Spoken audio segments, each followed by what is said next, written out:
ने master Hong और master ली शैंग को बता दिया था कि उसने एंशिएंट रुइन से मिले मलबे से एक लेजर कैनन बनाई है जो उस गोल्डन हॉर्न बेहेमोथ को मार सकती है। ये सुन के मास्टर होंग मैक्स को वॉर गॉड पैलेस में ले जाकर बाकी सभी को ये बात बता देते हैं, जिसके बाद मैक्स एक रोबोट के थ्रू उस लेजर का इस्तेमाल करता है जिससे गोल्डन हॉर्न बेहेमोथ का सर उड़ जाता है और वो समुद्र में गिर जाता है, जिसे देखकर वहाँ खड़े सभी वॉरियर्स जश्न मनाने लगते हैं। अब आगे तो इस पार्ट की शुरुआत में हम मास्टर ली शैंग को देखते हैं जो गोल्डन हॉर्न बेहेमोथ के मरने की खुशी में बाकी सबके साथ जश्न मना रहे थे। साथ ही मैक्स भी इस बात से बहुत खुश था और उसे लग रहा था कि अब सब कुछ ठीक हो जाएगा, पर तभी उसकी नजर मास्टर होंग पर पड़ती है जो स्क्रीन पर गोल्डन हॉर्न बेहेमोथ को ही देख रहे थे।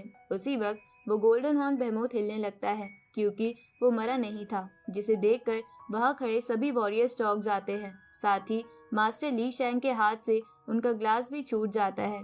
इधर बबाता ये देखकर बोलने लगती है कि ये तो इम्पॉसिबल है, ऐसा कैसे हो सकता है। किसी भी जानवर या इंसान की कॉन्शियसनेस उसके सर में ही होती है और जैसे ही उसका सर कुचल दिया जाए तो वो मर जाता है, लेकिन अगर उसकी कॉन्शियसनेस उसकी बॉडी के हर सेल में डिवाइड हो तो ही कोई सर ब्लास्ट होने के बाद भी बच सकता है। लेकिन एक स्टार लेवल मॉन्स्टर का हर सेल में कॉन्शियसनेस डिवाइड करना लगभग इम्पॉसिबल है, पर हो सकता है कि इस गोल्डन हॉर्न बेहेमोथ के पास ये स्पेशल एबिलिटी हो जिसके बारे में हमें पता ना चला हो। इस तरफ सभी उस गोल्डन हॉर्न बेहेमोथ को स्क्रीन पर देख रहे थे, तभी गोल्डन हॉर्न बेहेमोथ की कॉन्शियसनेस जाग जाती है और वो गोल्डन हॉर्न बेहेमोथ खड़ा होकर वहाँ से भाग जाता है।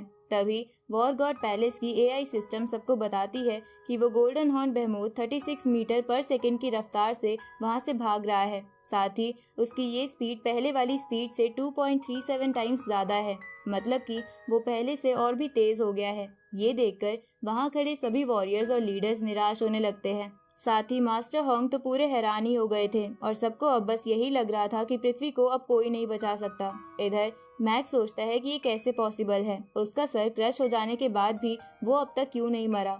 उसी वक्त कमांडर मैक्स से कहते हैं कि तुम जल्दी से लेजर कैनन का फिर से इस्तेमाल करो, लेकिन वो गोल्डन हॉर्न बेहेमोथ पूरी रफ्तार से उस रोबोट का ही पीछा कर रहा था ताकि वो उसे खत्म कर सके। तभी मैक्स रोबोट को ऑर्डर देता है कि तुम 10 सेकंड में उस कैनन को जितना रिचार्ज कर सको उसे रिचार्ज करके गोल्डन हॉर्न बेहेमोथ पर हमला करो।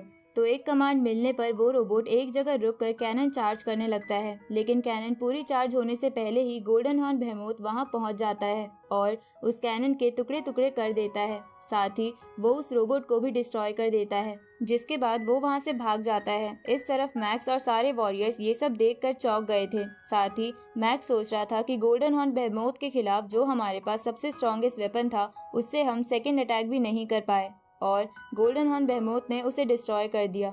उसी वक्त कमांडर को एक अपडेट मिलती है और वो सबको बताते हैं कि पृथ्वी में जो इकलौता हेंजिया कंट्री का मिलिट्री बेस बचा था उसे भी मॉन्स्टर ने डिस्ट्रॉय कर दिया है और अब पृथ्वी के सारे वॉर बेस डिस्ट्रॉय हो चुके हैं। साथ ही जितनी भी बैटल शिप सब कंट्रीज के पास थी उनमें से बहुत सारी तबाह हो चुकी है और मॉन्स्टर्स अब लगभग हर शहर में घुस चुके हैं। उसी वक्त वॉर गॉड पैलेस की एआई सिस्टम सबको अलग अलग सिटीज के बारे में बताने लगती है कि ब्राजील, पेरिस, इंडिया और बाकी सभी कंट्रीज में फ्लाइंग और अर्थ मॉन्स्टर घुस गए हैं और उन्होंने वहां कब्जा जमा लिया है। ये सब जानकर मास्टर होंग सोचते हैं कि पहले पृथ्वी के हर मॉन्स्टर से हम वॉर गॉड पैलेस के वॉरियर्स निपट लेते थे, लेकिन हम इस गोल्डन हॉर्न बेहेमोथ के सामने बहुत कमजोर हैं। ऊपर से बाकी मॉन्स्टर्स की वजह से दुनिया की हर सिटी एक एक करके तबाह होती जा रही है और अब की सिचुएशन आरआर वायरस से भी बदतर हो गई है।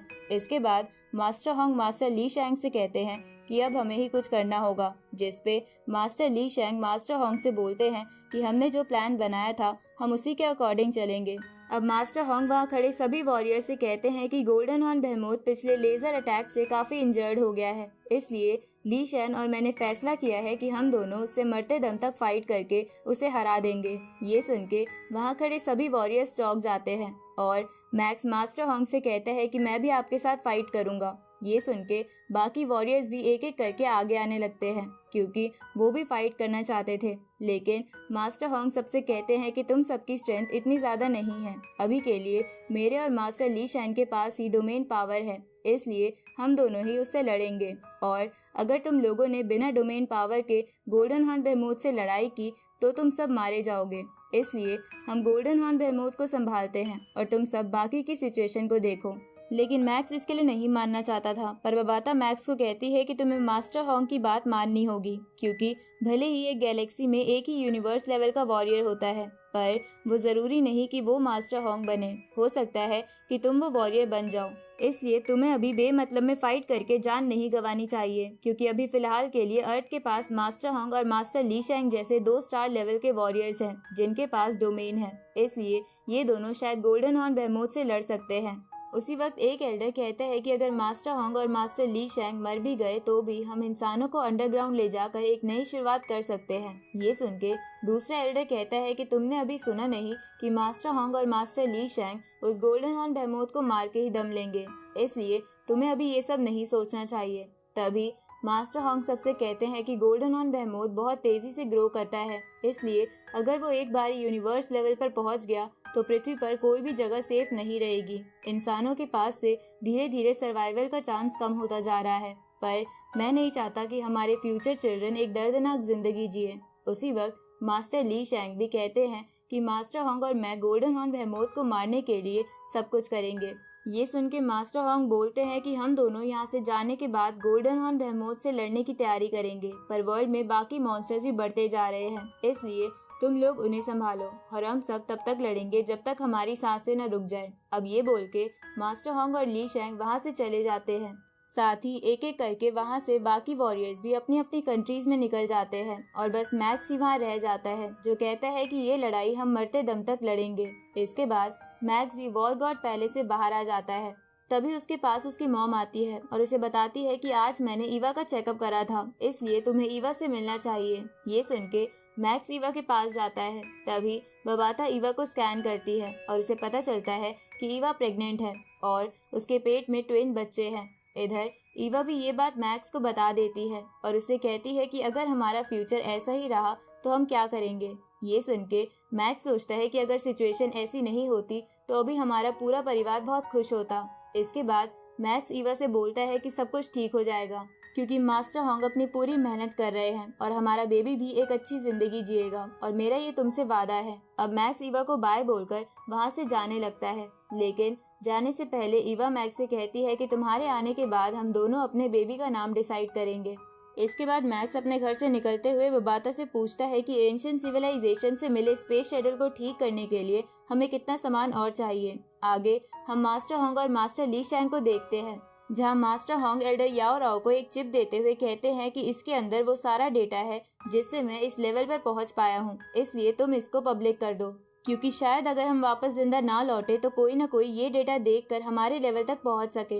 ये सुन के तीनों गार्ड्स इमोशनल हो जाते हैं। इसके बाद मास्टर होंग और ली शैंग गोल्डन हॉर्न बेहेमोथ के पास जाने लगते हैं, पर तभी वहाँ मैक्स आ जाता है और मास्टर होंग से कहता है कि एंशिएंट रुइन से मिले मलबे से मैंने आप लोगों के लिए कुछ यूजफुल चीजें बनाई हैं। तभी हम वो पहले वाला सीन देखते हैं जब मैक्स बबाता से स्पेस शटल के बारे में पूछ रहा था, जहां वो इसलिए पूछ रहा था ताकि वो बबाता से मास्टर होंग और ली शैंग के लिए वेपन्स बना सके। अब मैक्स मास्टर होंग को उनका वेपन देता है, जो कि एक स्वॉर्ड टाइप स्पेयर थी, जिसे देखकर मास्टर होंग कहते हैं कि ऐसा कॉस्मिक मेटल मैंने जिंदगी में पहली बार देखा है। इसके बाद मैक्स मास्टर ली शैंग को उनका वेपन देता है, जो कि एक 2 हेडेड स्वॉर्ड थी, जिसका डिजाइन बहुत ही अच्छा था और वो अलग अलग फॉर्म ले सकती थी। इसके बाद मैक्स मास्टर ली शैंग को एक आर्मर भी देता है, क्योंकि मास्टर होंग के पास तो क्लाउड रटन था, लेकिन मास्टर ली शैंग के पास ऐसा कुछ नहीं था। अब वो तीनों वहाँ से निकल जाते हैं, जहाँ वो रास्ते में एक जगह रुकते हैं, जिधर मास्टर होंग मैक्स से कहते हैं कि तुम वर्ल्ड के 3rd स्ट्रॉन्गेस्ट वॉरियर हो, इसलिए अगर हमें कुछ हो जाता है तो बाकी वॉरियर्स को तुम ही लीड करोगे और इंसानियत को बचाओगे। अब मास्टर होंग और ली शैंग गोल्डन हॉर्न बेहेमोथ की तरफ निकल जाते हैं, जहां जाने से पहले मास्टर ली शैंग अपना कल्टीवेशन एक्सपीरियंस डेटा मैक्स को दे जाते हैं। इसके बाद मैक्स भी एक सिटी के बेस पर आ जाता है। इस तरफ मास्टर होंग और ली शैंग गोल्डन हॉर्न बेहेमोथ की तरफ जा रहे थे, जहां जाते हुए मास्टर होंग मास्टर ली शैंग से कहते हैं कि गोल्डन हॉर्न बेहेमोथ खुद को हील करने के लिए काफी मेटल खा चुका है, इसलिए हम उसे देखते ही उस पर हमला कर देंगे। इधर मैक्स अपने बेस के ज्यादातर मॉन्स्टर को थोड़े ही टाइम में खत्म कर देता है, जिसकी वजह से वहाँ के बाकी सोल्जर्स भी खुश हो जाते हैं। तभी मास्टर होंग और ली शैंग को लाइव टीवी पर दिखाया जाने लगता है, जिसे सभी वॉरियर्स ध्यान से देखने लगते हैं। साथ ही ये देखकर मैक्स सोचता है कि शायद ये इंसानों की आखिरी लड़ाई हो सकती है और मैक्स के ये बोलते ही ये पार्ट यहीं खत्म हो जाता है।